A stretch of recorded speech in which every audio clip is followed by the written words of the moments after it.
ಪ್ರಶಸ್ತಿಯನ್ನು ಪಡೆದಂತ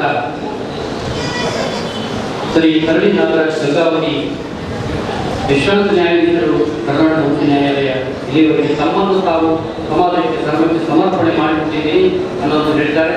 ನಮ್ಮ ಪ್ರಶಸ್ತಿ ಅಂತಂದು ಅಂದರೆ ಒಂದು ನಿಮಿಷ ಹೇಳ್ತೀನಿ. ಪ್ರಶಸ್ತಿ ನಾವು ಅತೀತವಾಗಿಲ್ಲ, ಅದು ನಿಜವಾಗಿ 8-3 ಗೌಡರು ನಮ್ಮ ಶರಣಗೌಡ ಪಾಟೀಲ್ ಅವರು ಬೀಗರು 8-3 ಗೌಡರು ಇರ್ತಾರೆ. ನನಗೆಲ್ಲ ಕಡ್ಡಾಯ ಮಾಡಿ ಆಯ್ಕೆ ಅವರ ಗುಣಾತ್ಮಕ ದೃಷ್ಟಿಯಿಂದ ಆ ಅರ್ಜಿ ತಗೊಳ್ಳಂದ್ರೆ ನಮ್ಮ ಜಿಲ್ಲೆ ಯಾವುದೇ ಜಿಲ್ಲೆ ಇರ್ಬೋದು ಆಯ್ಕೆ ಮಾಡೋದಕ್ಕೆ ಅನುಕೂಲ ಮಾಡಿದ್ದಾರೆ. ಅರ್ಜಿ ತಗೊಂಡು ಕೊಡಂಗಿಲ್ಲ ಪ್ರಶಸ್ತಿ ಅನ್ನುವಂಥದ್ದು. ಅದಕ್ಕೆ ಅಂಥದ್ದು ಅರ್ಜಿ ತಗೊಳ್ಳೋದೇ ಕೊಟ್ಟಿದ್ದು ನಾವು ಯಾಕೆಂದ್ರೆ ಮೊದಲು ಶಿವರಾಜ್ ಪಾಟೀಲ್ ಕೊಟ್ವಿ, 2ನೇ ಪ್ರಶಸ್ತಿ ಯಾಕೆ ಕೊಟ್ವಿ ಅಂದ್ರೆ ನ್ಯಾಯಮೂರ್ತಿಗಳಾದಂಥ ಹಳ್ಳಿ ನಾಗರಾಜ್ ಸಾಹೇಬ್ ಕೊಟ್ವಿ. ಅದೇ ರೀತಿ ನಮ್ಮ ಜಿಲ್ಲೆಯಲ್ಲಿರುವಂಥವ್ರು ಗೌರವವನ್ನು ಮಾಡ್ತೀವಿ ಅನ್ನೋದು ಇವತ್ತಿನ ಕಾರ್ಯಕ್ರಮದಲ್ಲಿ ಭಾಗವಹಿಸಿದಂಥವ್ರು ಸುಜಾತ ಹಾಗೂ ಸವಿತಾ ಅವರಿಬ್ಬರು ಒಂದು ಪೂಜೆಯಿಂದ ಆಶೀರ್ವಾದ ಪಡೆಯಬೇಕು. ಸುಜಾತ ಮತ್ತು ಸವಿತಾ ಅವರು ಇಬ್ಬರು ಒಂದು ಪಡೆಯಬೇಕು.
ಅರ್ಥಾತ್ ಶ್ರೀನಿವಾಸ ಸರಿಗೆ ಶಕ್ತಿಪೀಠದ ಅಧಿದೇವತೆ ಪಾತ್ರರಿಗೆ ಅನಂತ ದೀರ್ಘದಿಂದ ನಮಸ್ಕಾರಗಳನ್ನು ಸಲ್ಲಿಸುತ್ತಾ, ಅದೇ ರೀತಿ ದಿಗಂತ ಸುಭಾಷ್ ಚಂದ್ರ ಪಾಟೀಲ್ ಜನಕಲ್ಯಾಣ ಸಂಸ್ಥೆಯಿಂದ ಪಾಳ ಕರ್ನಾವಳಿಯ ದಿಗಂತ ಸುಭಾಷ್ ಚಂದ್ರ ಪಾಟೀಲ 29ನೇ ಪುಣ್ಯಸ್ಮರಣೆ ಹಾಗೂ ಇಂದಿನ ದಿವ್ಯ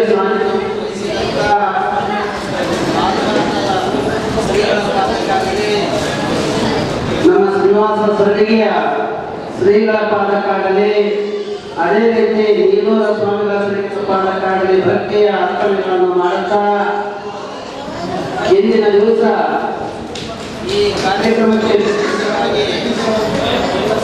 ವಿಶೇಷವಾಗಿ ಇರ್ತಕ್ಕಂಥ ಈ ಗೌಡ ಪ್ರಶಸ್ತಿ ಹಿರಿಯರು, ಮೇಧಾವಿಗಳು ದೇಶದ ಭಕ್ತಿಗಾಗಿ ತಮ್ಮ ಜೀವನವನ್ನು ತ್ಯಾಗ ಮಾಡಿ ನ್ಯಾಯಾಧೀಶರಾಗಿ ವಿಶ್ರಾಂತಿ ನ್ಯಾಯಾಧೀಶರಾಗಿ ಗೌಡ ಪ್ರಶಸ್ತಿಯನ್ನು ಪಡೆದಂಥ ಹಿರಿಯರೇ ಇವತ್ತು ನನ್ನ ತಂದೆ ಸಮಾನವಾದಂಥ ನಾಗರಾಜ ಹಳ್ಳಿ ಜನ ಸಾಹೇಬರಿಗೂ ಕೂಡ ಆ ಕುಂದಾಪುರದ ಮಹಾಲಕ್ಷ್ಮಿ ಆಶೀರ್ವಾದ ಇರಲಿ ಅನ್ನತಕ್ಕಂಥ ಮಾತನ್ನು ಕೂಡ ಹೇಳಿ, ಅದರ ಜೊತೆಯಾಗಿ ಈ ಭಾಗದಲ್ಲಿ ಎಲ್ಲರಿಗೆ ಪರಿಚಯ ಇರ್ತಕ್ಕಂಥ ಈಗಾಗಲೇ ಡಾಕ್ಟರ್ ಪ್ರಶಸ್ತಿಯನ್ನು ಅವಾರ್ಡನ್ನು ಪಡೆದಂತ ನಮ್ಮ ಶಿವರಾಜ್ ಪಾಟೀಲ್ ಅವರು ಕೂಡ ಈ ವೇದಿಕೆ ಮೇಲೆ ಸಮಾರಂಭದಲ್ಲಿ ಸತ್ಕಾರ ಕೂಡ ಮಾಡಿದಾಯಿತು.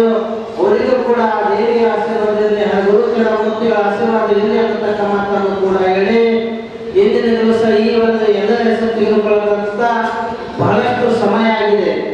ಸಮಯದ ಅಭಾವದ ಕಾರಣ ಹೆಚ್ಚಿನ ಒಂದು ಸಮಯವನ್ನು ತೆಗೆದುಕೊಳ್ಳಲಾರದೆ ಇಲ್ಲಿಯ ತನಕ ಅನೇಕ ರೀತಿಯ ಪ್ರಶಸ್ತಿಯನ್ನು ಪಡೆದವರಾದರೆ ಸರ್ಕಾರವನ್ನು ಸ್ವೀಕಾರ ಮಾಡಿದವರಿಗೆ ಆ ಮಹಾನ್ ತಾಯಿಯ ಆಶೀರ್ವಾದ ಇದೆ ಅನ್ನತಕ್ಕಂಥ ಮಾತನ್ನು ಕೂಡ ಹೇಳಿ, ಇದಕ್ಕೆಲ್ಲ ಅಚ್ಚುಕಟ್ಟಾಗಿ ನಡೆಸಬೇಕಾದರೆ ಸಭೆ ನಿರೂಪಣೆ ಮಾಡಲು ಬಹಳ ಚೊಕ್ಕಟ್ಟಾಗಿರಬೇಕು, ಒಳ್ಳೆಯ ಮಾರ್ಮಿಕರಾಗಿರ್ಬೇಕು, ವಿಚಾರವಂತರಾಗಿರ್ಬೇಕಂತ ಅಂತ ರೀತಿಯೊಳಗ ಇವತ್ತು ನಮ್ಮ ಶಿವಕುಡಿ ಜೋಗುಳವರು ಕೂಡ ಈ ಒಂದು ಸಮಾರಂಭವನ್ನು ಅಚ್ಚುಕಟ್ಟಾಗಿ ನಿರೂಪಣೆ ಮಾಡುವುದರ ಜೊತೆಗೆ ವ್ಯವಸ್ಥೆ ಮಾಡಿದ್ದಾರೆ. ಅವರಿಗೂ ಕೂಡ ಕುಂದಾಪುರದ ಮಹಾಲಕ್ಷ್ಮಿಯ ತಾಯಿಯ ಆಶೀರ್ವಾದ ಇದೆ ಅನ್ನತಕ್ಕಂಥ ಮಾತನ್ನು ಕೂಡ ಹೇಳಿ, ಇನ್ನು ಅನೇಕರು ಇದಕ್ಕೆ ಮೂಲ ಕಾರಣ ಕೇಂದ್ರ ಬಿಂದು ಆದಂತ ನಮ್ಮ ಶರಣು ಪಾಟೀಲ್ ಅವರು ಚಿಕ್ಕ ವಯಸ್ಸಿನಲ್ಲಿ ಈ ಕಾರ್ಯಕ್ರಮವನ್ನು ಸಮಾಜದೊಳಗ ತಮ್ಮ ತಂದೆ ನೆನಪಿನ ಮುಖಾಂತರ ಯಾರನ್ನು ಗುರುತಿಸಬೇಕು, ಸಮಾಜಮುಖಿಯಾದಂತಹ ವ್ಯಕ್ತಿಗಳನ್ನು ವ್ಯಕ್ತಿತ್ವ ಬೆಳೆದವನ್ನು ಗುರುತಿಸಬೇಕು ಅನ್ನುವಂತ ರೀತಿಯೊಳಗೆ ಗುರುತಿಸಿದ್ರಲ್ಲ ಆ ಶರಣು ಪಾಟೀಲವರಿಗೆ ಕೂಡ 1 ಊರಿನ ಗೌಡರಿಂದ 8 ಊರಿನ ಗೌಡರು 3 ಸ್ಥಾನ ಬೊಮ್ಮಳಿಯಾದರೂ ಕೂಡ ಬಹಳ ಕ್ರಮ ಎತ್ತಿ ಇಡೀ ಜಗತ್ತಿಗೆ ಪರಿಚಯ ಮಾಡ್ತಾ ಇದ್ದಾರೆ ಶರಣು ಪಾಟೀಲ್ ಅವರು. ಅವರಿಗೆ ಕೊಲ್ಲಾಪುರ ಮಹಾಲಕ್ಷ್ಮಿ ಆಶೀರ್ವಾದ ಇರಲಿ ಅನ್ನತಕ್ಕಂಥ ಮಾತನ್ನು ಕೂಡ ಈ ಸಂದರ್ಭದಲ್ಲಿ ಹೇಳಿ ಈ ಕಾರ್ಯಕ್ರಮವನ್ನು ಯಶಸ್ವಿಯಾಗುವುದಕ್ಕಾಗಿ ನೀವೆಲ್ಲರೂ ಅನೇಕ ಊರಿನಿಂದಾಗಲಿ, ಗ್ರಾಮದಿಂದಾಗಲಿ, ಅನೇಕ ನಾಡಿನಿಂದಾಗಲಿ ನೀವೆಲ್ಲರೂ ಬಂದು ನಿಮ್ಮ ಸಮಯ ದಾನ ಏನು ಮಾಡಿರದ ನಿಮ್ಮ ಎಲ್ಲರ ಅಂತರ ಶಕ್ತಿಗೆ ಶರಣಾರ್ಥಿಗಳನ್ನು ಹೇಳುತ್ತಾ, ತಂದೆ ತಾಯಿಗಳೇ, ಇದು 21ನೇ ಶತಮಾನ. ಇಂಥ 21ನೇ ಶತಮಾನದಲ್ಲಿ ಧರ್ಮ ಉಳಿಯುವುದು ಬಹಳ ಕಷ್ಟ ಆಗಿದೆ. ಅಧರ್ಮಿಗಳು ಜಾಸ್ತಿ ಆಗಿದ್ದಾರೆ. ಯಾವ ರೀತಿ ರಾಜಕಾರಣಿಗಳಿಗೆ ತಾರತಮ್ಯ ನಡೀತಾ ಇದೆಯೋ ಅದೇ ರೀತಿ ಧರ್ಮದಲ್ಲಿ ಕೂಡ ತಾರತಮ್ಯ ನಡೀತಕ್ಕಂಥ ಕಾಲದೊಳಗೆ ಧರ್ಮವನ್ನು ಉಳಿಸುವಂತವರು ಯಾರಾಗಿದ್ದಾರೆ ಅಂತಂದ್ರೆ ಶರಣು ಪಾಟೀಲರ ಅಂತ ಹೇಳಬೇಕಾಗ್ತದೆ. ಶರಣು ಪಾಟೀಲರ ಅಂತ ಹೇಳಬೇಕಾಗ್ತದೆ. ಯಾಕೆ ಮಾತನ್ನು ಹೇಳ್ತಾ ಇದ್ದೀನಂದ್ರೆ ಬಹಳಷ್ಟು ಭೇದ ಭಾವಗಳು ಬೆಳೆಸಿ ಧರ್ಮವನ್ನು ಅಳಿಸ್ತಕ್ಕಂಥ ಜನನೇ ಜಾಸ್ತಿ ಆಗ್ಯಾರ. ಅವ ದೊಡ್ಡವ, ಇವ ದೊಡ್ಡವ, ಅವ ಸಣ್ಣವ, ಇವ ಸಣ್ಣವ, ಅವ್ನಿಗೆ ಹಂಗೆ ಮಾಡ್ಬೇಕು, ಹೀಗೆ ಮಾಡ್ಬೇಕಂತಕ್ಕಂಥ ರೀತಿಯೊಳಗ ಶರಣರು ಹೇಳಿದಂಗ ನಮ್ಮ ಗಾಯಕರು ಮೊದಲನೇ ಹಾಡಿದ್ರೆ ಏನಂತಂದ್ರ ಎನ್ನಕ್ಕಿಂತ ಕಿರಿಯರಿಲ್ಲ, ಎನ್ನಕ್ಕಿಂತ ಕಿರಿಯರಿಲ್ಲ, ಶಿವಭಕ್ತರಿಗಿಂತ ಹಿರಿಯರಿಲ್ಲ, ಶಿವಭಕ್ತರಿಗಿಂತ ಹಿರಿಯರಿಲ್ಲ ಅಂತ ಮಾತನ್ನು ಕೂಡ ನಮ್ಮ ಗವಾಯಿಗಳು ಹೇಳಿದರು. ಅಂತ ಒಂದು ನಡತೆ ಒಳಗ, ಅಂತ ಒಂದು ತತ್ವ ಸಿದ್ಧಾಂತದೊಳಗ ಎಲ್ಲರೂ ಸಮಾನರು, ಎಲ್ಲರೂ ಪರಮಾತ್ಮನ ಭಕ್ತರು, ಎಲ್ಲರೂ ಆಚಾರ್ಯ ಭಕ್ತರು ಇವತ್ತು ನಮ್ಮ ಶರಣು ಎಲ್ಲರನ್ನ ಕರೆಸಿ ಸನ್ಮಾನ ಮಾಡಿ ಸತ್ಕಾರ ಮಾಡಿ ನಮ್ಮ ತಂದೆಯ ಹೆಸರು ಉಳಿಸುವುದರ ಜೊತೆಗೆ ಧರ್ಮದ ಹೆಸರನ್ನು ಉಳಿಸ್ತಾ ಇದ್ದಾರಲ್ಲ. ಇಂಥ ಧರ್ಮದ ಕೆಲಸ ಮಾಡಬೇಕಾದ್ರೆ ಹಣ ಗಳಿಸುವುದು ಬಹಳಷ್ಟು ಜನ ಇರ್ತದೆ.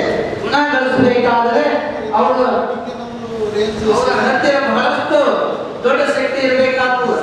ಇವತ್ತಿನ ದಿವಸ ನೋಡಿ ಎಲ್ಲರೂ ಏನೇನೋ ತಮ್ಮ ಮಗಳಿಗಾಗಲಿ ಕಲ್ಯಾಣ ಮಂಟಪಕ್ಕಾಗಲಿ ಏನೇನೋ ಹೆಸರಿಟ್ರ ಇವತ್ತು ನಮ್ಮ ಶಿವಶರಣಪ್ಪ ಸೇರಿದರು ಧರ್ಮಾಭಿಮಾನಿಗಳು ಈ ಒಂದು ಕಲ್ಯಾಣ ಮಂಟಪಕ್ಕೆ ರೇಣುಕಾಚಾರ್ಯ ಅಂತ ಹೆಸರಿಟ್ಟಾರೆ. ಯಾಕೆ ಇಟ್ಟಾರಪ್ಪ ಅಂತಂದ್ರೆ ಧರ್ಮದ ಅಭಿಮಾನಿಗಳಿರಬೇಕು, ತತ್ವ ಸಿದ್ಧಾಂತಗಳನ್ನು ನಡೀಬೇಕು, ಪಂಚಾಚಾರ ನಡೆಯುವಂತ ನಡೀಬೇಕು, ಪಂಚಾಚಾರ ಕಲಿಸುವಂತ ಕೆಲಸ ಮಾಡಬೇಕು, ಪಂಚಾಚಾರ ಒಡೆಯುವಂತ ಕೆಲಸ ಮಾಡಬಾರ್ದು, ಜಾತಿ ಜಾತಿಗಳಲ್ಲಿ ಜಗಳ ಹಚ್ಚುವಂತದ್ದು ಮಾಡಬಾರ್ದು ಅನ್ನೋದು ಕೂಡ ನಮ್ಮ ಶಿವಕವಿಗಳು ಹೇಳಿದ್ದಾರೆ.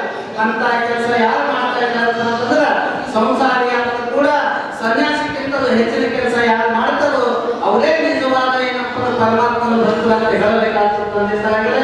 ಅಂತ ಶರಣು ಪಾಟೀಲ್ ಅವರಿಂಥವರಿಗೆ ಇನ್ನೂ ಹೆಚ್ಚಿನ ಆಶೀರ್ವಾದ ಸಿಗಲಿ.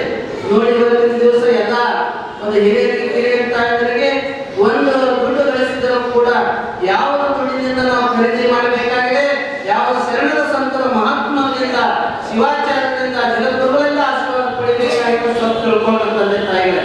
ಇವತ್ತು ಎಲ್ಲರ ಹತ್ರ ಹಣ ಇದೆ, ಬಜಾರ್ಗೆ ಹೋಗ್ತೇವೆ, ಸೂಪರ್ ಮಾರ್ಕೆಟ್ ಹೋಗ್ತೇವೆ, ಸೂಪರ್ ಮಾರ್ಕೆಟ್ ಹೋಗಿ ಅಥವಾ ಬೆಡ್ ಅಥವಾ ಗಾದಿ ಹಚ್ಕೊಂಬೋದೆಲ್ಲ ಖರೀದಿ ಮಾಡ್ತೇವೆ. ಆದ್ರೆ ನಿಧಿ ಖರೀದಿ ಮಾಡಕ್ಕೆ ಸಾಧ್ಯ ಆಗ್ತದೆ. ಆ ನಿಧಿ ಅನ್ನತಕ್ಕದ್ದು, ಶಾಂತಿ ಅನ್ನತಕ್ಕದ್ದು ಯಾರು ಕೊಡ್ಬೇಕಾಗ್ತದ ಈ ಶರೀರಕ್ಕಾದ್ರೆ ಆ ಪರಮಾತ್ಮನೇ ಕೊಡ್ಬೇಕಾಗ್ತದಂತ. ಅಂತ ಪರಮಾತ್ಮ ಕೊಡ್ತಕ್ಕಂಥ ಶಕ್ತಿ ನಿಧಿ ಯಾವ ರೀತಿ ಇದೆಯೋ ಅದೇ ರೀತಿ ಇವತ್ತು ನಾವು ಪುಸ್ತಕಗಳು ಪ್ರಿಂಟ್ ಮಾಡ್ತಾ ಇದ್ದೇವೆ.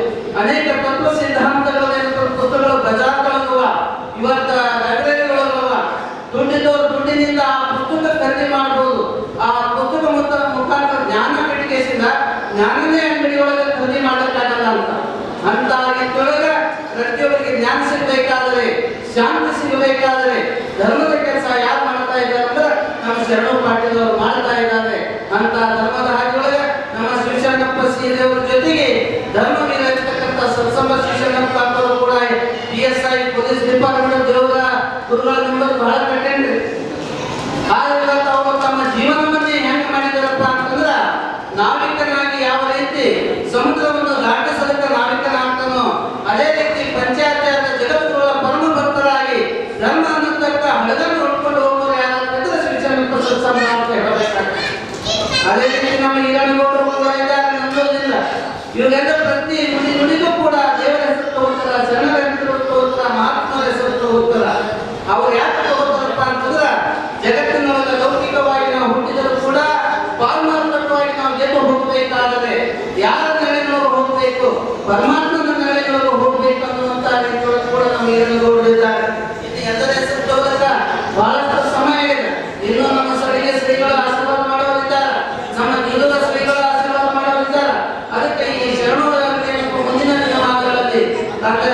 ನೆಪದಿಂದ ಒಂದು ತಂದೆಯನ್ನು ಗುರುತಿಸಿಕೊಳ್ಳುವುದು ಅಷ್ಟೇ ಅಲ್ಲ, ಧರ್ಮ ಗುರುತಿಸುವುದರೊಳಗಾಗಿ ನಮ್ಮ ನಾಲ್ವಾರು ಶ್ರೀಗಳು ಹೇಳಿದ್ರು, ಮುಂಬರುವ ದಿನಗಳಲ್ಲಿ ಇಂತಹ ಒಂದು ಒಳ್ಳೆಯ ಕಾರ್ಯಕ್ರಮಗಳಿಗೆ ಇನ್ನಿಷ್ಟು ಒಳ್ಳೆಯ ಒಂದು ದಾರಿ ನಿಂತಿದಾಗ ಇನ್ನಿಷ್ಟು ಪ್ರಚಲಿತ ಆಗ್ತದನ್ನುವಂತ ಮಾತನ್ನು ಕೂಡ ಹೇಳಿದ್ರು.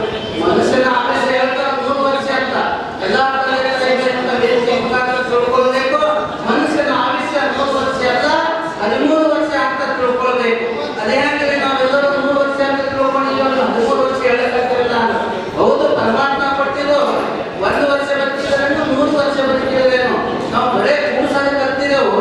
ಆಗ ಆವೇಶ ಏನಕ್ಕೆ ಆಯ್ತು ನಮಗೆ ಗೊತ್ತಿಲ್ಲ. ತಂದೆ ತಾಯಿಗಳೇ ಒಂದ್ 2 ದಿವಸ ತಾಯಿಗಳೇ ಸ್ವಲ್ಪ ಶಾಂತಿ ಕೊಡ್ರಿ. 100 ವರ್ಷ ಅಂತೂ ದೇವ್ರ ಪರಮಾತ್ಮ ಕೊಟ್ಟಿದ್ದು ಖರೆ. ಹಗಲ 12 ತಾಸದ, ರಾತ್ರಿ 12 ತಾಸದ. ರಾತ್ರಿ 12 ತಾಸು 3 ವರ್ಷದೊಳಗ 12 ತಾಸು ನಿದ್ದೆ ಮಾಡ್ತೇವೆ ಅಂತಂದ್ರೆ 50 ವರ್ಷ ಆವೇಶ ಇದೆ ಅಂತಂದ್ರೆ ನಿದ್ದೆ ಒಳಗೆ ಹೋಯ್ತು. ಇನ್ನು ಉಳಿದ ಆವೇಶ 50 ವರ್ಷ. ಆ 55 ವರ್ಷದೊಳಗ ಏನಾಗ್ತದ, 12, 14 ವರ್ಷ ಸಣ್ಣವ ಅಥವಾ ಚಿಕ್ಕವ ಬಾಲಕಿದ್ದಾಗ ಆಟ ಪಾಠಗಳು ಹೋಗ್ತದ. ಇನ್ನು 25 ವರ್ಷ ಹೆಂಡತಿ ಮಕ್ಕಳು ಸಂಸಾರ ಬೀಗರು ನೆಂಟರು ಅನ್ನತಕ್ಕಂಥ ರೀತಿಯೊಳಗ 25 ವರ್ಷ ಹೋಗ್ತದ. ಇನ್ನು ಉಳಿದ 13 ವರ್ಷ. ಈ 13 ವರ್ಷದೊಳಗೆ ಯಾವ ಧರ್ಮದ ಹಾಗೆ ಹಿಡಿತಾರೋ, ಧರ್ಮದ ತತ್ವ ಸಿದ್ಧಾಂತ ಹಿಡಿತಾರೋ, ನಿಜವಾಗಿ ಅವನೇ ಮಾನವೀಯ ಮೌಲ್ಯಗಳನ್ನು ಗಳಿಸಿದವನು. ಇಂಥವರೇ ಏನಪ್ಪಾ ಸುಭಾಷ್ ಚಂದ್ರ ಮಕ್ಕಳಂತವ್ರು ಮುಂದುವಂತ ಮತ್ತೊಬ್ಬ ಕೇಳಬೇಕಾಗ್ತದೆ. ಅಂತ ಕೆಲಸ ನಮ್ಮ ಶರಣೋಪಾಯವರು ಮಾಡಿದ್ದಾರೆ. ಆಫೀಸ್ಯ ಉದ್ದಕ್ಕೂ ತಮ್ಮ ಮಕ್ಕಳ ಮುಂಬರ್ತಕ್ಕಂಥ ಅವರ ಪತ್ನಿಯವರೇ ಆಗಲಿ ಮಕ್ಕಳಿಗೆ ಎಲ್ಲರಿಗೆ ಸದಾ ಕೊಲ್ಲಾಪುರ ಮಹಾಲಕ್ಷ್ಮಿ ಆಶೀರ್ವಾದ, ಪಂಚಾಯತ್ ಆಶೀರ್ವಾದ, ದೇವರುಗಳ ಆಶೀರ್ವಾದ ಇದೆ ಅಂತೇಳಿ ನನ್ನ ಮಾತಿಗೆ ವಿರಾಮ ಕೊಡ್ತಾ ಇದ್ದೀನಿ. Thank you.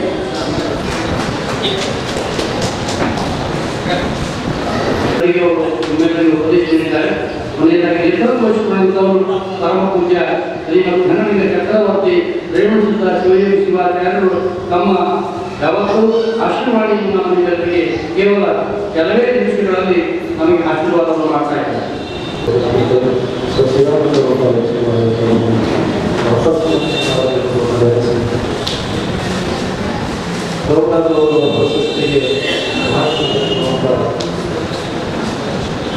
ನ್ಯಾಯಮೂರ್ತಿಗಳು, ವಿಶ್ರಾಂತ ನ್ಯಾಯಮೂರ್ತಿಗಳಾದ ಗೌರವ ಬಗ್ಗೆ ಮಾತನಾಡಿ ಜೀವನವನ್ನು ನಿರ್ವಹಿಸಿರುವಂಥ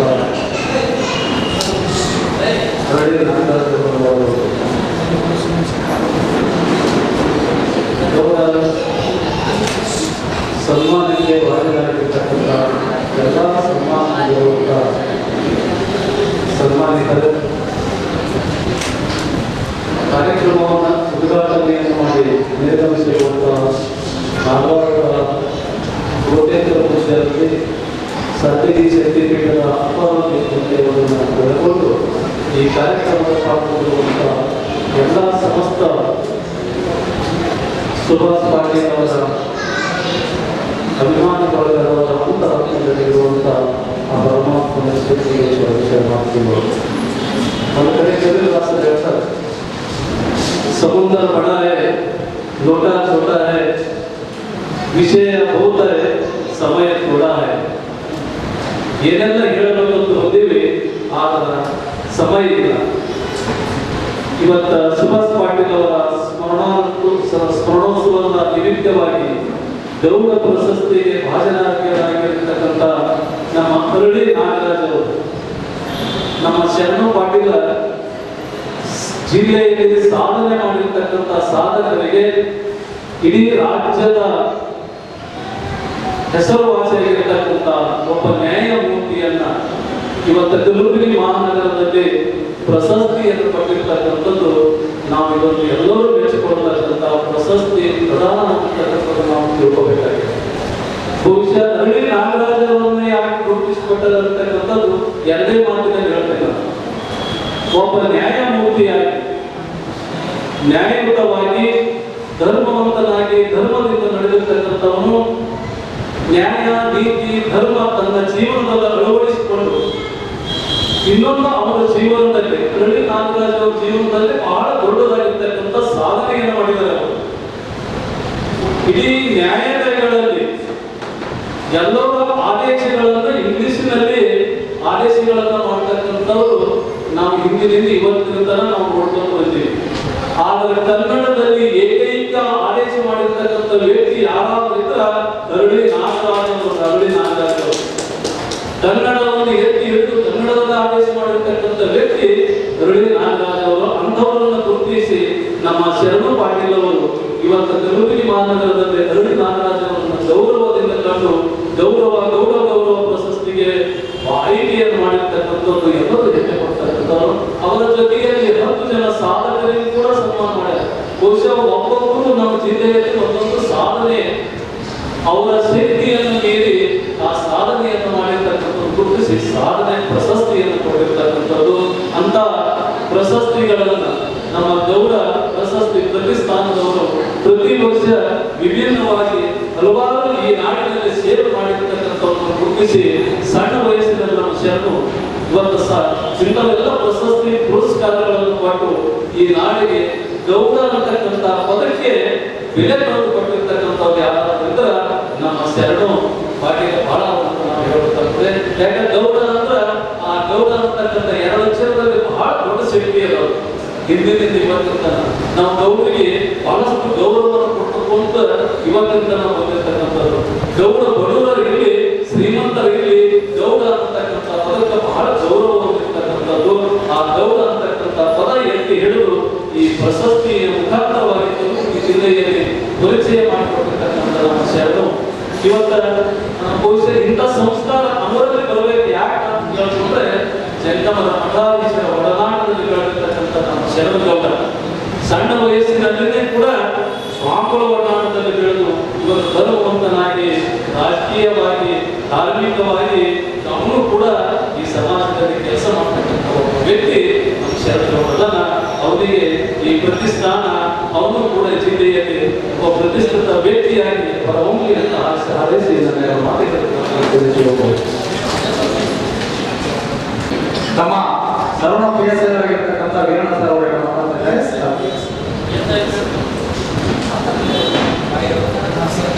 ವೇದಿಕೆ ಮೇಲೆ ಆಸೀನರಾಗಿರುವ ಪೂಜ್ಯ ಗುರುಗಳ ಪಾದ ಪದ್ಮಗಳಿಗೆ ನಮಸ್ಕರಿಸುತ್ತಾ ಹಾಗೂ ವೇದಿಕೆ ಮೇಲೆ ಆಸೀನರಾಗಿರುವ ಎಲ್ಲ ಮುಖಂಡರೇ ಹಾಗೂ ಆತ್ಮೀಯ ಗೆಳೆಯರಾಗಿರುವ ಲಕ್ಷ್ಮೀ ಅಂಬಾರಾಯ್ ಅವರೇ, ವಿಶ್ವನಪ್ಪ ಸರಸಪ್ಪ ಸಾಹೇಬರೇ, ಇದು ಹೆಮ್ಮೆಯ ವಿಷಯ ಅಂತಂದ್ರೆ ನಮ್ಮ ಅಣ್ಣ ಅವರಾಗಿರ್ತಕ್ಕಂಥ ಶರಣು ಪಾಟೀಲರು ಗೌಡ ಪ್ರಶಸ್ತಿಯನ್ನ ನಮ್ಮ ತಾತ ಆಗಿರ್ತಕ್ಕಂಥ ಸುಭಾಷ್ ಚಂದ್ರ ಪಾಟೀಲರು ಒಂದು ಸ್ಮರಣಾರ್ಥವಾಗಿ ಆಯೋಜನೆ ಮಾಡಿದ್ದಾರೆ. ಅದಕ್ಕೂ ಮುಂಚೆ ಒಂದು ಮಾತು ಏನಂತಂದ್ರೆ, ವಿದ್ವಾಂಸರು ಅಥವಾ ತತ್ವಜ್ಞಾನಿಗಳು ಮಾತನಾಡಿದ ನಂತರ ಮಾತಿ ಇಳಿಯಬಾರದು ಮತ್ತು ಹೃದಯ ವೈಶಾಲ್ಯತೆ ಹೊಂದತಕ್ಕಂಥ ತಾಯಿ ಊಟ ಬಡಿಸುವಾಗ ಕೊನೆಯ ಪಂಕ್ತಿಯಲ್ಲಿ ಊಟಕ್ಕೆ ಕೂಡಬಾರದು ಅಂತಕ್ಕಂಥ ಒಂದು ನಾಣ್ಣುಡಿ ಇದೆ. ಯಾಕಂದ್ರೆ ವಿದ್ವಾಂಸರು ಪೂಜ್ಯರು ಮಾತಾಡಿ ಆಶೀರ್ವಚನ ಮಾಡಿದ ಮೇಲೆ ಮಾತಾಡಕ್ಕೆ ಏನು ವಿಷಯ ಉಳಿದಲ್ಲ. ಹಾಗೆಯೇ ಒಂದು ಹೃದಯ ವೈಶಾಲ್ಯತೆ ಇರತಕ್ಕಂಥ ತಾಯಿ ಊಟ ಬಡಿಸುವಾಗ ಕೊನೆಯ ಪಂಕ್ತಿಯಲ್ಲಿ ಅಥವಾ ಲಾಸ್ಟ್ ಲೈನಲ್ಲಿ ಊಟಕ್ಕೆ ಕೂಡಬಾರದು. ಅದರಲ್ಲಿ ಊಟ ಬಡಿಸೋ ಊಟನೇ ಉಳಿದಿಲ್ಲ. 1 ಕುಟುಂಬದಲ್ಲಿ 2 ಕುಟುಂಬದಲ್ಲಿ 3 ಅಂತೇಳಿ ತಾಯಿ ಎಲ್ಲ ಹಾಗೆ ಕರೆ ಮಾಡಿಬಿಟ್ಟಿರ್ತಾರೆ. ಹಾಗೆ ಎಲ್ಲ ವಿದ್ವಾಂಸರು ಪೂಜ್ಯರು ಗುರುಗಳು ಎಲ್ಲ ಮಾತಾಡಿದ ವಿಷಯ ಅದು ಕೂಡ ಒಂದು 2 ಮಾತುಗಳನ್ನ ನಾನು ಆಡಲು ಬಯಸ್ತೀನಿ. ಏನಂತಂದ್ರೆ, ಈ ಪ್ರಶಸ್ತಿ ಅಂತಂದ್ರೆ ಒಬ್ಬ ವ್ಯಕ್ತಿಯ ಕಾರ್ಯೋನ್ಮುಖವನ್ನು ಹೆಚ್ಚಿಸ್ತಕ್ಕಂಥ ಒಂದು ಅಂಗಡಿ. ಯಾವುದೇ ಇದರಲ್ಲಿ ಪ್ರತಿಫಲ ಅಪೇಕ್ಷೆ ಇಲ್ಲದೆ ಒಬ್ಬ ವ್ಯಕ್ತಿಯ ಕೆಲಸವನ್ನು ಹೆಚ್ಚಿಸುವ ಒಂದು ಪ್ರವೃತ್ತಿಯನ್ನು ಪ್ರಶಸ್ತಿ ಅಂತ ಕರೀತಾರೆ. ಈಗ ವಿಶ್ವ ಮಟ್ಟದಲ್ಲಿ ಗ್ಲೋಬಲ್ ಪ್ರಶಸ್ತಿ ಕೊಡ್ತಾರೆ, ಭಾರತದಲ್ಲಿ ಭಾರತ ರತ್ನ ಕೊಡ್ತಾರೆ, ಕರ್ನಾಟಕದಲ್ಲಿ ಕರ್ನಾಟಕ ರತ್ನ ಕೊಡ್ತಾರೆ. ಪ್ರಶಸ್ತಿಗಳನ್ನು ಯಾಕೆ ಕೊಡ್ತಾರೆ ಅಂತಂದ್ರೆ ಅದರಲ್ಲಿ ಯಾವುದೂ ಪ್ರತಿಫಲ ಅಪೇಕ್ಷೆ ಇರಲ್ಲ. ಇದರಿಂದ ನಮಗೇನು ಲಾಭ ಇದೆ ಏನೂ ಇಲ್ಲ. ಇದೆ ಒಬ್ಬ ವ್ಯಕ್ತಿಯ ಸಾಧನೆಯನ್ನ ಮಾಡ್ತಾ ಇದ್ದಾರೆ ಅಂತಂದ್ರೆ ಗುರುತಿಸಿ ಅವ್ರು ಇನ್ನೂ ಕೆಲಸದ ಗುಣಮಟ್ಟವನ್ನು ಹೆಚ್ಚಿಸಿದಾಗ ಮತ್ತು ಅವ್ರು ಮಾಡಿರ್ತಕ್ಕಂಥ ಸಾಧನೆಯನ್ನ ಅವ್ರು ವಿವಿಧ ರಂಗಗಳಲ್ಲಿ ಪಟ್ಟಿರ್ತಕ್ಕಂಥ ಒಂದು ಕೊಡುಗೆಗಳನ್ನ ಸಮಾಜಕ್ಕೆ ಪರಿಚಯಿಸ್ತಕ್ಕಂಥ ಒಂದು ವ್ಯವಸ್ಥೆಯನ್ನು ಪ್ರಶಸ್ತಿ ಅಂತ ಕರೀತೀವಿ. ಅಂತ ಪ್ರಶಸ್ತಿಯನ್ನ ಈ ನಮ್ಮ ಭಾಗದಲ್ಲಿ ಗುಲ್ಬರ್ಗ ಭಾಗದಲ್ಲೇ ನಾವು ಕೇಳಿಲ್ಲ, ನಾವು ಕಂಡಿಲ್ಲ. ಈ ರೀತಿ ಪ್ರಶಸ್ತಿಗಳನ್ನು ಕೊಟ್ಟು ಒಂದು ಮುನ್ನುಗ್ಗಿಸಬೇಕು ಮತ್ತು ಪ್ರಾಶಸ್ತ್ಯವನ್ನು ಕೊಡಬೇಕು ಅಂತೇಳಿ ಅಂತದ್ರಲ್ಲಿ ನಮ್ಮ ಅಣ್ಣನವರೇ ಶರಣು ಪಾಟೀಲರು ಪ್ರಶಸ್ತಿಯನ್ನ ಆರಂಭಿಸಿ ಈ ಭಾಗದ ಒಂದು ಸಾಧಕರಿಗೆ ಇನ್ನೂ ಮುಂದುವರಿಕೆ ಮಾಡ್ತಾ ಇರೋದು ನಮಗೆ ಹೆಮ್ಮೆ ಅಥವಾ ಗೌರವ ಆಗ್ತಾ ಇದೆ ಅಂತಕ್ಕಂಥದ್ದು ಕೂಡ ನಮ್ಮ ಮಾತು. ಯಾಕಂತಂದ್ರೆ ಈ ಒಂದು ದೊಡ್ಡ ಪ್ರಶಸ್ತಿ ಏನು ನಮ್ಮ ಕಾಕನವರ ಹೆಸರಲ್ಲಿ ಕೊಡ್ತಾ ಇದ್ದಾರೆ, ಇವತ್ತು ಜಿಲ್ಲಾ ಮಟ್ಟದಲ್ಲಿದೆ, ನಾಳೆ ಉತ್ತರ ಕರ್ನಾಟಕದಲ್ಲೇ ಇದೊಂದು ಅತ್ಯುನ್ನತ ಪ್ರಶಸ್ತಿಯಾಗಲಿ ಮತ್ತು ರಾಜ್ಯ ಮಟ್ಟದ ಪ್ರಶಸ್ತಿಯಾಗಲಿ ಅಂತ ನಾನು ಆಶಿಸ್ತೇನೆ. ಜೊತೆಗೆ ಪ್ರಶಸ್ತಿ ಬಗ್ಗೆ ಒಂದು ದಂಡಿ ಕವಿ ಒಂದು ವ್ಯಾಖ್ಯಾನ ಕೊಟ್ಟಿದ್ದಾನೆ. ಅದೇನಂತಂದ್ರೆ ಪ್ರಶಸ್ತಿ ಪುರಸ್ಕಾರಗಳ ಬಗ್ಗೆ ಕಟ್ಟುಗೆ ಕಟ್ಟದಿಕ್ಕೆ ಕಡಲಂ ಕಪಿಸಂತತಿ ವಾಮನ ಕ್ರಮಂ ಹುಟ್ಟುಗೆ ಮುಟ್ಟದಿಕ್ಕೆ ಮುಗಿಲಂ ನರಮತ್ತಿ ಗಂಟಲಂ ಗಟ್ಟುಗೆ ಬೆಟ್ಟದಿಕ್ಕೆ ಕವಿಗಳ ಪ್ರತಿ ಬಂಧಗಳು ಒತ್ತಿ ಕಟ್ಟಿದವು ಮುಟ್ಟಿದಕ್ಕೆ ಮೆಟ್ಟಿದ ಈ ಪುರಸ್ಕಾರಗಳ ಅಂತೇಳಿ. ಅಂದ್ರೆ ಕಟ್ಟುಗೆ ಕಟ್ಟದಿಕ್ಕೆ ಕಡಲಂ ಕಪಿಸಂತತಿ ಭಾರತ ಮತ್ತು ಶ್ರೀಲಂಕಾ ಮಧ್ಯೆ ಇರತಕ್ಕಂಥ ರಾಮಸೇತುವೆಯನ್ನ ಕಪಿಸಂತತಿ ಕಟ್ಟಿದೆಯೋ ಬಿಟ್ಟಿದೆಯೋ ನನ್ನಂತೂ ಗೊತ್ತಿಲ್ಲ. ಶಿವ, ಹರ, ಪಾರ್ವತಿ, ಪರಮಾತ್ಮ, ಪಾಪ, ಪುಣ್ಯ, ನರಕ, ಸ್ವರ್ಗ ಇವು ಆಗೋವೇನೋ ನಮ್ಗೆ ಗೊತ್ತಿಲ್ಲ. ಆದ್ರೆ ಪ್ರಶಸ್ತಿ ಮತ್ತು ಪುರಸ್ಕಾರಗಳು ಏನಿವೆ ಒಬ್ಬ ವ್ಯಕ್ತಿಯನ್ನ ಉತ್ತುಂಗಕ್ಕೆ ಒಯ್ತವೆ, ಒಬ್ಬ ವ್ಯಕ್ತಿಯ ಸಾಧನೆಯನ್ನು ಇನ್ನೂ ಹೆಚ್ಚಿಸ್ತವೆ ಅಂತಕ್ಕಂಥ ಮಾತನ್ನ ದಂಡಿ ಹಳೆಗನ್ನಡದಲ್ಲಿ ಬೆಳೆದು ಸತ್ಯಕ್ಕೆ ಸತ್ಯರು ಅಂತಹ ಪ್ರಶಸ್ತಿಯನ್ನ ಅಂತಹ ಕಾರ್ಯಗಳನ್ನು ಹೆಚ್ಚಿಸ್ತಕ್ಕಂಥ ಒಂದು ಮುಖವಾಗಿ ನಮ್ಮ ಅಣ್ಣವರು ಈ ಒಂದು ರಂಗದ ಯಾವುದೇ ರಂಗದಲ್ಲಿ ಒಳ್ಳೆಯ ಕೆಲಸ ಮಾಡಿರ್ತಕ್ಕಂಥ ಪ್ರಶಸ್ತಿಯನ್ನು ಕೊಟ್ಟು ಅವರಿಗೆ ಗುರುತಿಸಿ ಇನ್ನೂ ಹೆಚ್ಚಿಗೆ ಕೆಲಸವನ್ನ ಅಥವಾ ಕಾರ್ಯವನ್ನ ಮಾಡ್ತಕ್ಕಂಥದ್ದಕ್ಕೆ ಉತ್ಸಾಹವನ್ನು ಉತ್ತೇಜನೆಯನ್ನು ಕೊಡ್ತಾ ಇದ್ದಾರೆ. ಅದು ನಮ್ಮ ಗ್ರಾಮದವರಿಗೆ ಅಷ್ಟೇ ಅಲ್ಲ, ನಮ್ಮ ಸುತ್ತಮುತ್ತ ಇರುವ ಎಲ್ಲ ಆ ಭಾಗದವರಿಗೂ ಮತ್ತು ಗುಲ್ಬರ್ಗ ಭಾಗದವರಿಗೂ ಕೂಡ ಇದೊಂದು ಒಳ್ಳೆಯ ವಿಚಾರ ಅಂತಕ್ಕಂಥದ್ದು ಹೇಳಿ ಇದು ಹೀಗೆ ನಾನು ಹೇಳೋದಕ್ಕೆ ಇದು ಪ್ರಶಸ್ತಿಯನ್ನು ಹೆಚ್ಚಿಗೆ ಬೆಳೀಲಿ ಅಂತೇಳಿ ಎಲ್ಲ ಗುರುಗಳ ಒಂದು ಭಾಗಗಳಿಗೆ ವಂದಿಸಿ ನಾನು ಮಾತನಾಡ್ತೀನಿ. ಇಲ್ಲಿವರೆಗೂ ಇಲಾಖೆ ಬಳಿಗೆ ಡಿಪಾರ್ಟ್ಮೆಂಟ್ ಆದರೂ ಆಧ್ಯಾತ್ಮಿಕ ಟಿವಿಯಾಗಿ ಮಾತನಾಡಿರ್ತಕ್ಕಂಥ ವೀರನಾಮರಿಗೂ ಧನ್ಯವಾದಗಳು. ಈಗ ವೇದಿಕೆಯಲ್ಲಿರ್ತಕ್ಕಂಥ ಇವತ್ತಿನ ಕಾರ್ಯಕ್ರಮಕ್ಕೆ ಅಂದರೆ ಗೌರವ ಪ್ರಶಸ್ತಿಯ ಕಾರ್ಯಕ್ರಮಕ್ಕೆ ಆಗಮಿಸಿದಂಥ ವೇದಿಕೆಯಲ್ಲಿರ್ತಕ್ಕಂಥ ಡಾಕ್ಟರ್ ಅಪ್ಪಾಯಿ ದೇವಮೂರ್ತಿ ಶೆಟ್ಟಿಪುರ ಸದಿಯವರಿಗೂ ಈ ಕಾರ್ಯಕ್ರಮಕ್ಕೆ ವಂದನೆಗಳನ್ನು ಸಲ್ಲಿಸುತ್ತಾ ಇವತ್ತಿನ ಕಾರ್ಯಕ್ರಮಕ್ಕೆ ವಂದನೆಗಳು ಹೇಳ್ತಾ ಇದ್ದೇವೆ. ಅದೇ ರೀತಿ ಇವತ್ತು ಕಾರ್ಯಕ್ರಮದ ಅಧ್ಯಕ್ಷ ಸ್ಥಾನ ವಹಿಸಿರ್ತಕ್ಕಂಥ ರೇವಣಸಿದ್ಧ ಶಿವಾಚಾರ್ಯರು ಸ್ಥಳೀಯ ಇವರಿಗೂ ಕೂಡ ಈ ಸಂದರ್ಭದಲ್ಲಿ ವಂದನೆಗಳನ್ನು ಸಲ್ಲಿಸಿ ಈ ಕಾರ್ಯಕ್ರಮಕ್ಕೆ ವಂದನೆಗಳನ್ನು ಹೇಳ್ತಾ ಇದ್ದೇವೆ. ಅದೇ ರೀತಿಯಾಗಿ ನಮ್ಮವರೇ ಆಗಿರ್ತಕ್ಕಂಥ ಅಮ್ಮಾರಾಯರು ಮತ್ತು ನಮ್ಮ ಸಿರಿ ಸೌಕರು ಮತ್ತು ನಮ್ಮ ಚನ್ನಯ್ಯವರು ಮತ್ತು ನಮ್ಮ ಪಾಟೀಲ್ ಅವರು ಮತ್ತು ಅಮ್ಮಾರಾಯರು ಮತ್ತು ವೀರನಾಮಗಿ ಸನ್ನಿಧಿಯವರು ಹಾಗೂ ಈ ಕಾರ್ಯಕ್ರಮದ ಸಂಚಾಲಕರಾಗಿರ್ತಕ್ಕಂಥ ನಮ್ಮ ಜೋಗು ಮುಖ್ಯ ಅವರಿಗೂ ಮತ್ತು ವಿಶೇಷವಾಗಿ ಅವಮಾನಿತರಾಗಿ ಎಲ್ಲ ಭಕ್ತಾದಿಗಳು ಆಗಮಿಸಿರ್ತಕ್ಕಂಥ ಭಕ್ತಾದಿಗಳಿಗೂ ಮತ್ತು ಶರಣು ದಂಪತಿಗಳಿಗೂ ಶರಣು ಅವರಿಗೂ ಎಲ್ಲರಿಗೂ ಇವತ್ತಿನ ಕಾರ್ಯಕ್ರಮದ ವಂದನೆಗಳು ಸಲ್ಲಿಸಿ ದೇವರಿಗೆ ಆಯುಷ ಆರೋಗ್ಯ ಕೊಟ್ಟು ಆ ಗುರುವಿನ ಆಶ್ರಮದ ಆಗಲಿ ಅಂತ ಹೇಳಿ ಸಂದರ್ಭದಲ್ಲಿ ಕೇಳಿಕೊಡುತ್ತಾ ನಾನು ಮಾತುಗಳನ್ನು ಮುಗಿಸ್ತಾ ಇದ್ದೇನೆ. ಜಯ ಹಿಂದ್, ಜಯ ಕರ್ನಾಟಕ.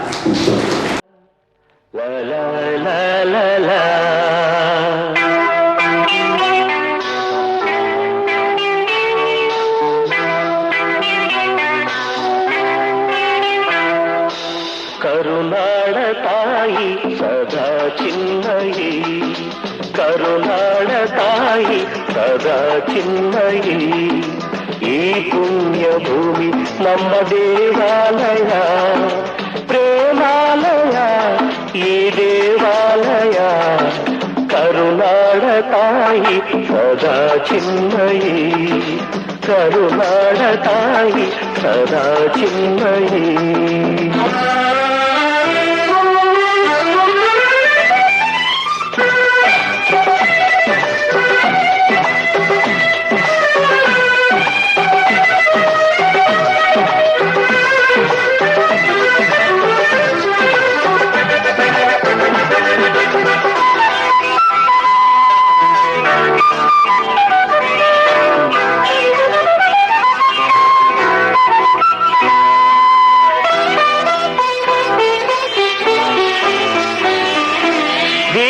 ಧೀರರಾಡಿದ ನಾಡು ನಿನ್ನದು, ಶಾಂತಿ ಮಂತ್ರ ಪಾಡಿದ ಬೀಡು ನಿನ್ನದು, ವರ ಸಾಧು ಸಂತರ ನೆಲೆ ನಿನ್ನದು, ಮಹಾಶಿಲ್ಪಕಾರರ ಕಲೆ ನಿನ್ನದು, ಸಂಗೀತ ಸಾಹಿತ್ಯ ಸೆಲೆ ನಿನ್ನದು, ಕರುನಾಡ ತಾಯಿ ಸದಾ ಚಿನ್ಮಯಿ, ಕರುನಾಡ ತಾಯಿ ಸದಾ ಚಿನ್ಮಯಿ.